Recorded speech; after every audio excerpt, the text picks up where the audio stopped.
Alright, y'all, so this was yet another wonderful episode. I was definitely on the edge of my seat for this one as well.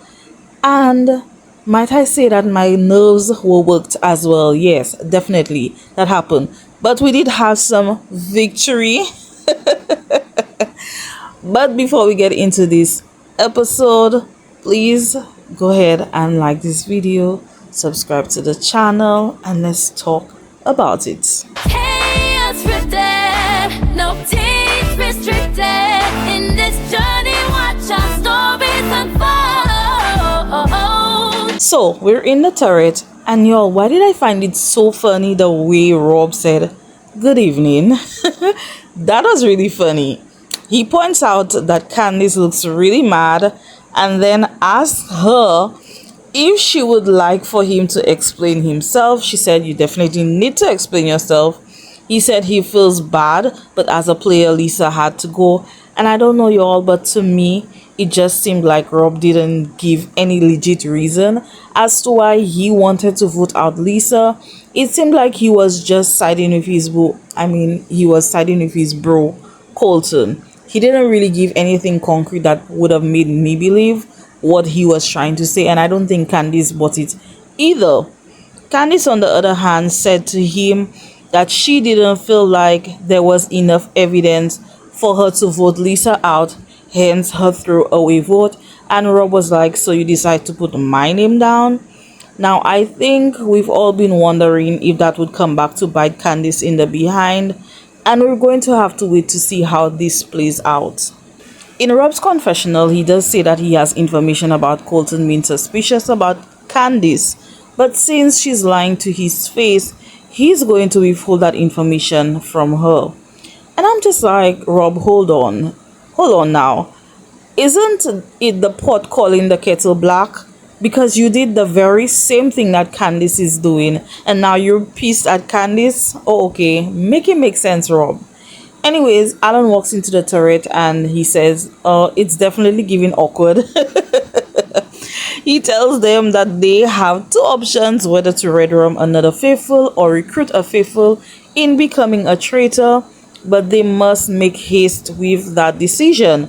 So they discuss the options. Rob said he is fine with just the two of them as traitors. Candice does also say in her confessional that she doesn't think it's time to bring someone in because she knows eventually Rob will turn on her, and she doesn't want to bring someone in who's going to help him to do so. Rob then tells Candice that she's free to decide whoever she wants to red rum. She throws out Steven's name and how choosing him would confuse everyone because he's not really a threat to either of them or their game. Colton's name also comes up, but Rob said, listen, this is my boo. Sorry, y'all, excuse me. I mean, my bestie. Colton is my bestie in the game, and I cannot let that happen. Then Natalie is also an option because people are already suspicious of her anyways, but that wouldn't be a really good decision for them as traitors.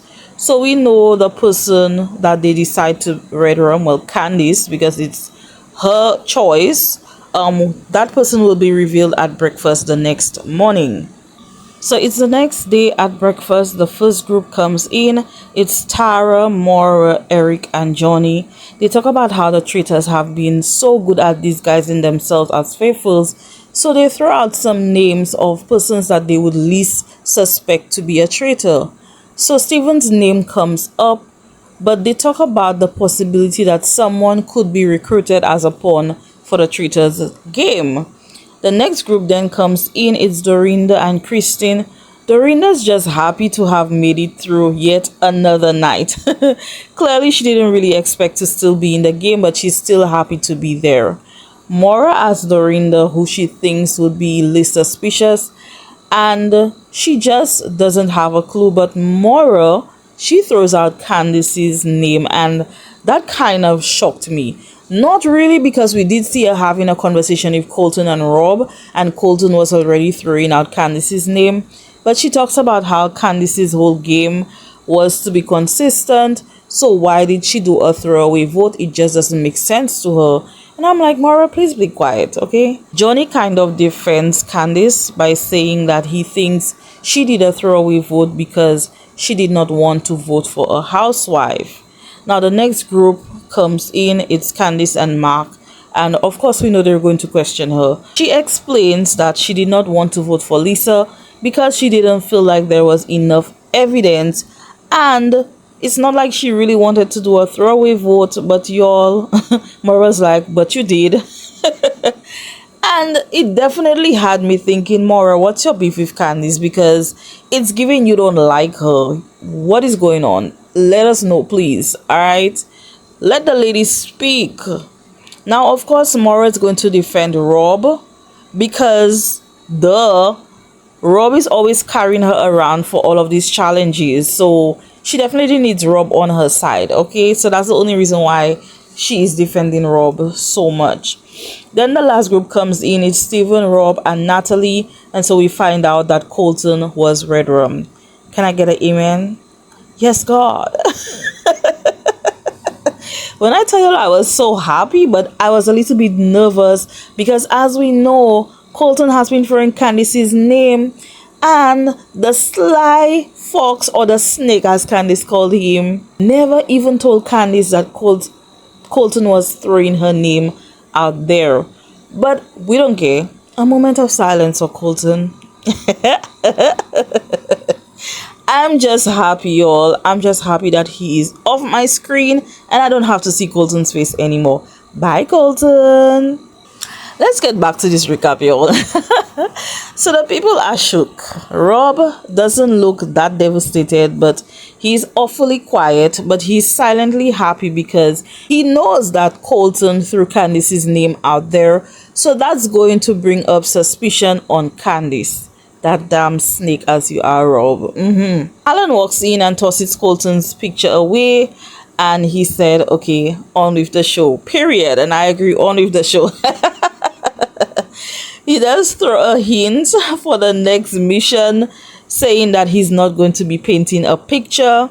So of course everyone picks up that this is what the next mission is going to be centered around. Now we know we're going to have some side conversations. This is what usually happens.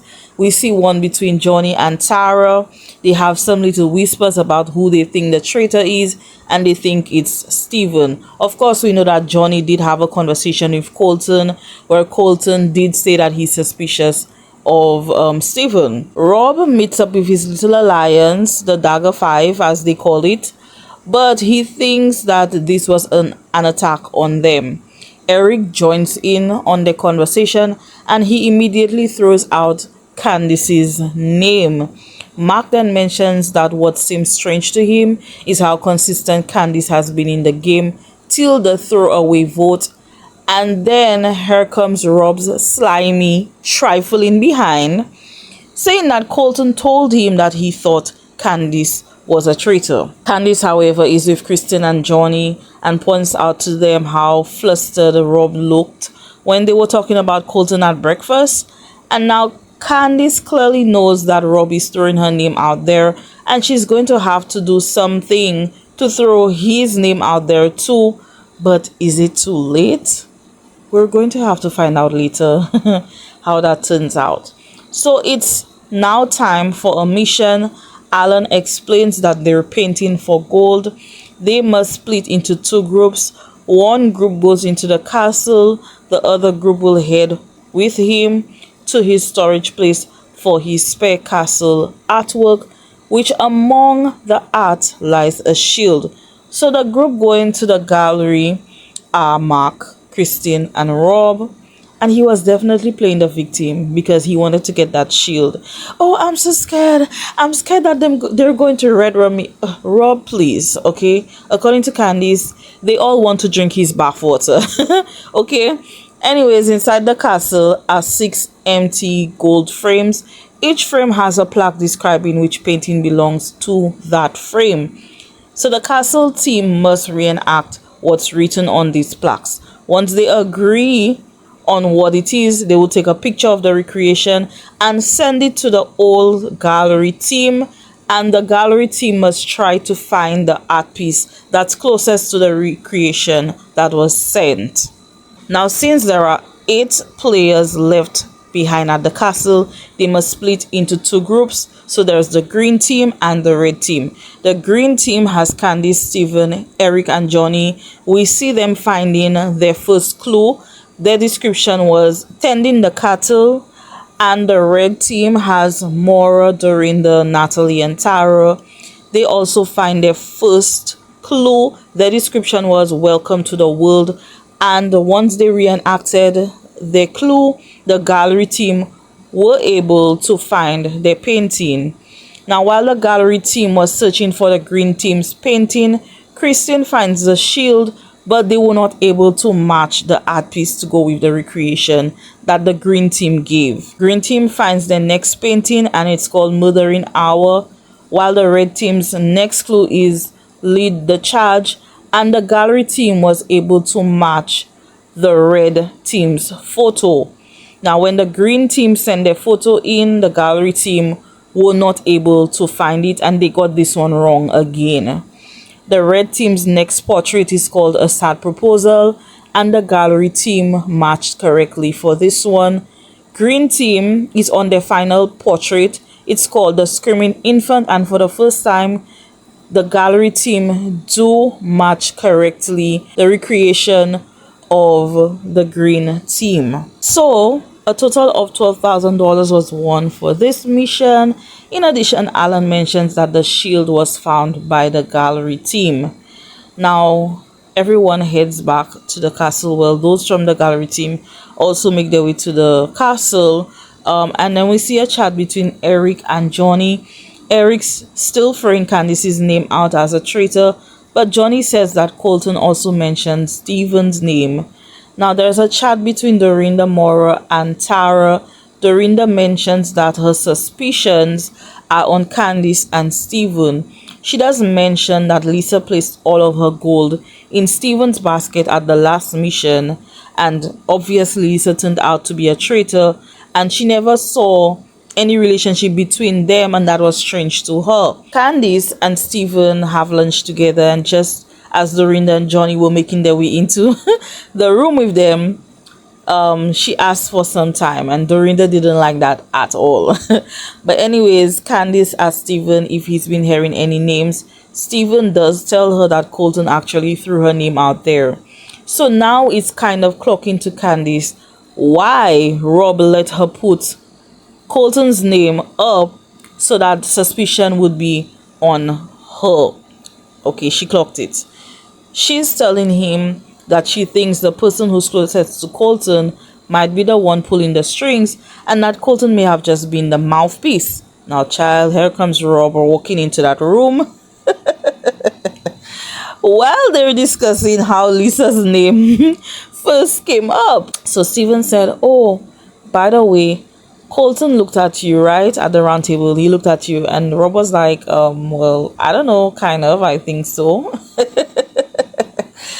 So he said, I can't remember, but actually, Candice, I would like to talk to you. So he asked for Steven for some time so that he can talk to Candice. And y'all, when I tell you, I can feel the tension in that room. Things are definitely heating up between these two traitors, okay? She immediately says, oh, by the way, I heard that my name is out there. Where is this coming from? He says, oh, everywhere. And I'm not pushing your name for the round table. Candice tells him, well, I feel like you already are. She asked him, why is her name suddenly coming up? And he says it came from Colton. Now remember, he felt so offended at the thought that Candice might be lying to him.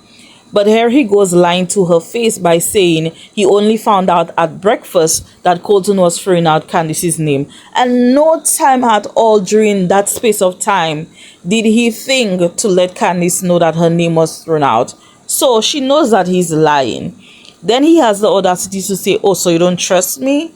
She said, well, I didn't say that. We just have different values. Now here comes Rob. Oh, I'm sorry. And now Candice has him in a chokehold, period. Because she said, oh, you also told Lisa you're sorry. Now you could tell men or boys like Rob don't like and don't want to be challenged by a woman.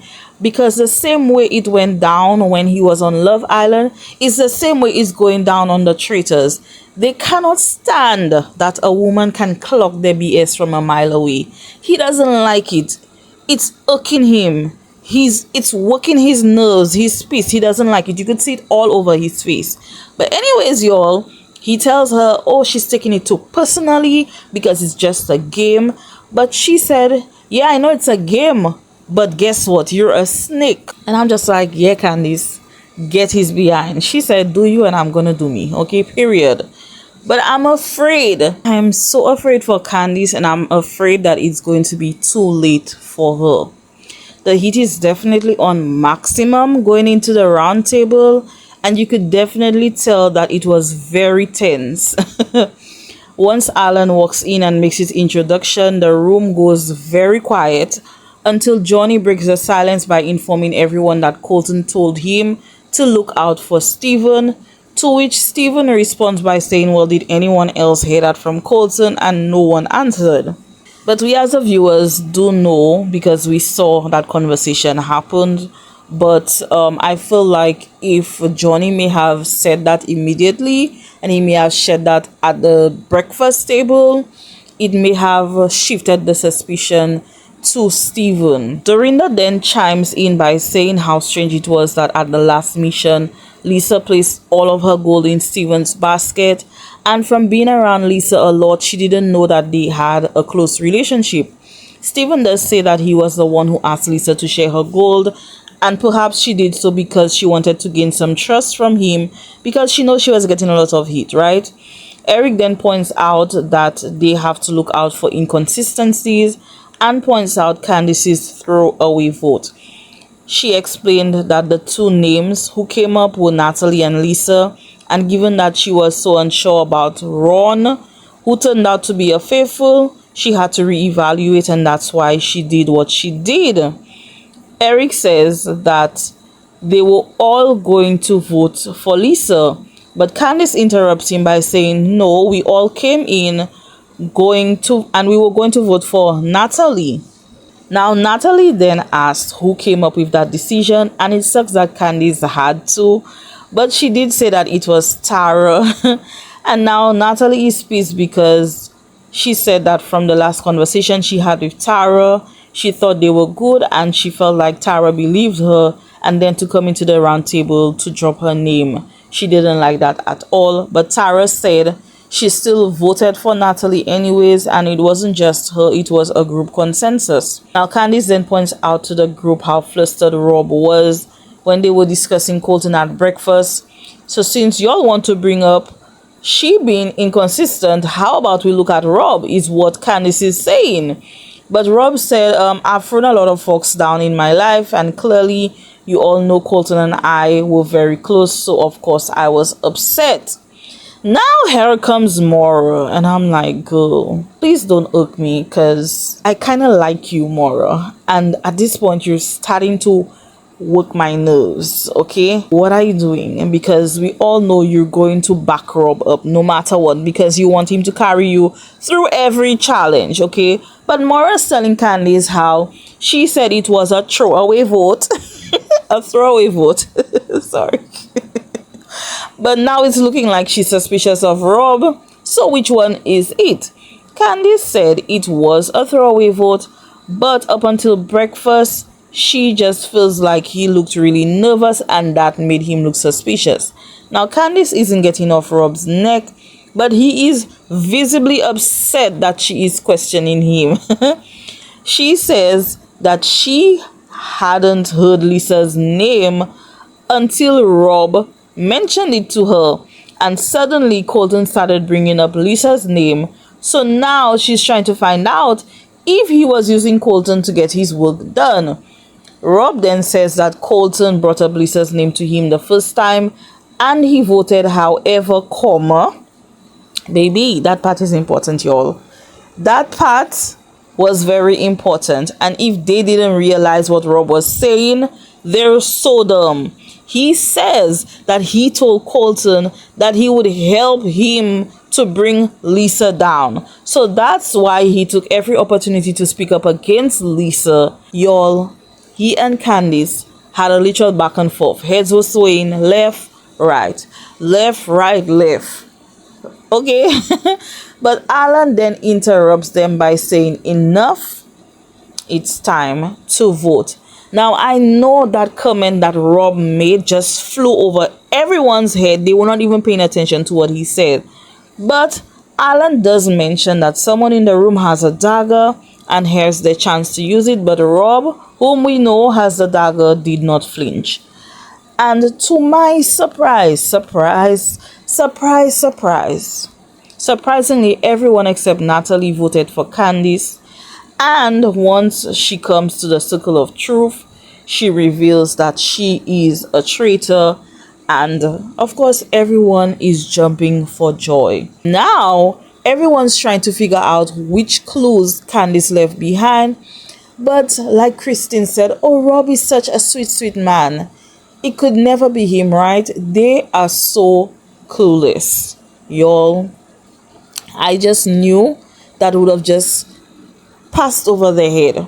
It's now bedtime and another red rum is about to happen. And Rob, once he gets to the turret, he's just so happy that there's peace and quiet. So literally what he said. Alan then comes in and tells him that for tonight, he can recruit a player and they can commit another red rum together. But if that player declines, they will be laid to rest.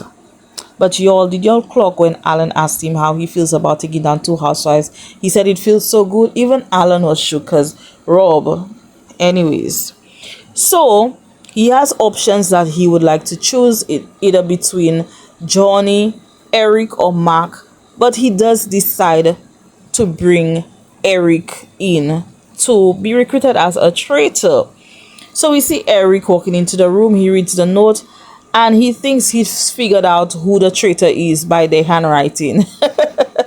And he thinks that it could be Johnny, but of course he's so wrong.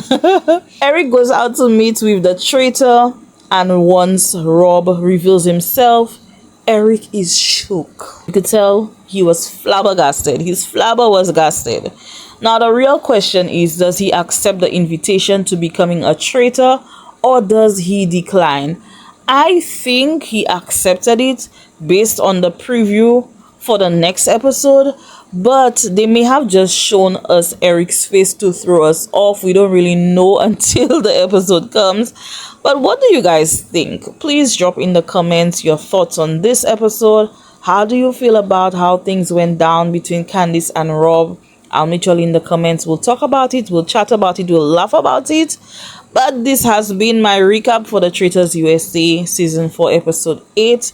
And as always, y'all, don't forget to like this video, hype me up, subscribe to the channel, share it with someone, share it with your friend if you haven't already.